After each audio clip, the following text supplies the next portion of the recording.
All right, everybody. Today I'm just wanted to cover the learning targets for interval one and interval two. We're at the end of interval one, so I kind of wanted to do this as a review.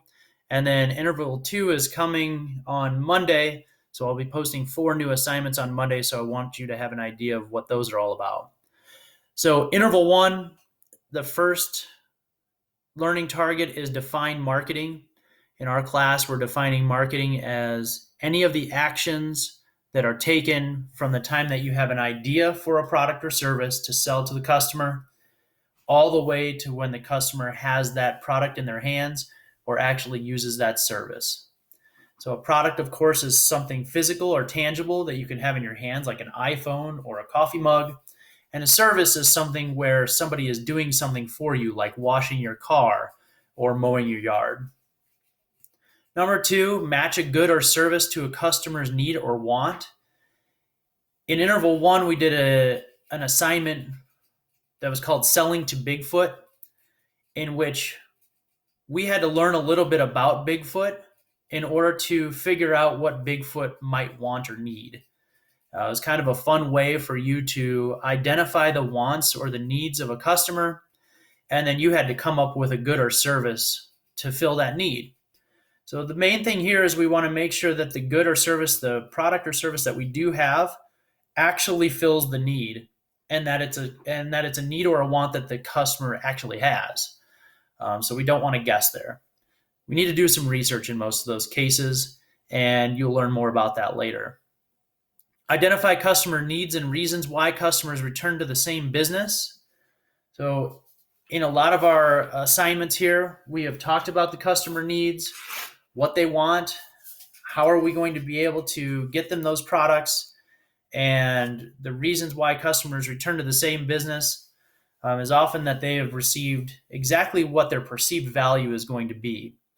So if I think I'm getting a really high quality product and I do actually receive that product, then I'm more willing to go back to the same business to buy more products. On the contrary, if I'm buying something that I know is cheap and inexpensive, but I can get it for a really low price, I might go back to that business because the perceived value was not something of high quality. It was something that I could just easily purchase and dispose of and buy again. Number 4, explain ways companies show concerns for customers. In your assignment, you guys are going to look at Home Depot's current COVID-19 response, the way that they are limiting the number of customers in their stores, what they are doing for their employees. So you're going to see how they are showing concern for their customers and, quite frankly, for their own employees. Other ways that companies show concern for customers is through their return policies. They're easy to do business with. Sometimes they will actually create some sort of charity opportunity for their customers. These are different things that they can do, and you'll see those in the assignments as well. And finally, describe the factors that influence customer business relationships. You can see a number of those. We're going to get into more of those later in the class. But you should be aware that things like return policies, pricing, distribution, advertising, perceived quality, those are all things that are going to influence the customer business relationship and whether or not we want to do business with those customers in the long run. Interval 2, so going back to interval 1, this is sort of your overview of marketing in general. These are kind of the big concepts of marketing. The main one being matching a good or service to a customer's want or need. Interval 2 goes into more of what is the customer all about. So why do we need to know so much about the customer in order to sell the customer products? Well, we know all customers are different. So we know that because they are different, that shapes the things that they want or need. Things like income levels, position within a company might shape a person's want or need. Okay, where they live is going to shape their wants and needs. So we're able to take what's called a market segmentation, a market being anybody that can buy a product. And what we want to do is slice that huge group of people, let's say the United States. We want to take a slice of that because we know that we don't want to spend all the marketing dollars on everybody because not everybody's going to buy our product. Okay. So we want to segment the markets using demographics, psychographics, and geographics. Demographics are things like your age, your income level, your level of education. Okay.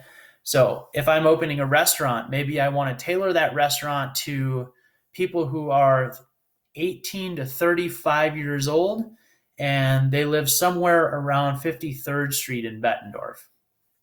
Okay, so that'd be a combination of demographics and geographics. Geographics, of course, is where you live or where you are.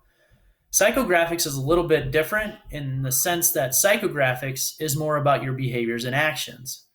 So when we segment a market, we might think about, does somebody like sports or not? That would be a behavior or a hobby or an interest. And that goes under the psychographics category. So demographics would be Mr. Pisel is a 38-year-old male, and the psychographics is he likes sports and lives close to the St. Louis Cardinals. So therefore, we can send him marketing emails about buying tickets to a St. Louis Cardinals game. Okay. Differentiate. Number 3, differentiate between rational and emotional buying motives. Rational buying motives are things that you kind of need to buy. So you might need to buy a car to get to and from work. You obviously need to buy food at your house. Emotional buying motives are a little bit different. These are things that we buy for things like love or prestige. You guys are going to see a video in interval 2 about Lamborghini. Well, certainly nobody needs to buy a Lamborghini, but there's an emotional attachment to having that Lamborghini and hearing the sound of that engine. And when you step out of that car, everybody turning their head to see you. So that's the difference between rational and emotional buying motives. And last, we're going to describe the steps in the consumer buyer decision process. It's kind of a wordy sentence. Basically, that means every buyer goes through a decision process. And as marketing people, we want to make sure we know what that process is so that our product or service fits into that process. And they do say, hey, I do want this thing, or I do need this thing and I'm willing to spend money on it. So those are going to be the 4 things that you're going to see coming your way next week. You're going to see a couple videos, hopefully. One is on grocery stores, although that one's on my school computer at school, so I may have to see how I can get a hold of that. But grocery stores, and then you're also going to see a video on Lamborghini, like I had mentioned before, which is pretty interesting. I think a lot of students really like that video. We're going to do what's called a buyer persona. So you are going to create kind of a fictitious character to buy a particular product. And so we're going to talk a lot about those things, and you'll see those in the assignments coming up. So as always, if you have any questions, obviously just let me know. You can email me. You can email is usually the best way to get a hold of me throughout the day. If you email me, I'll do my best to respond to you as quickly as possible. But I'm hoping that the assignments help you understand this information. And if they don't, obviously attend a Zoom meeting, or I'll have a couple more of these screencasts coming your way here in the next interval. So hope you all have a great day, and I will talk to you later.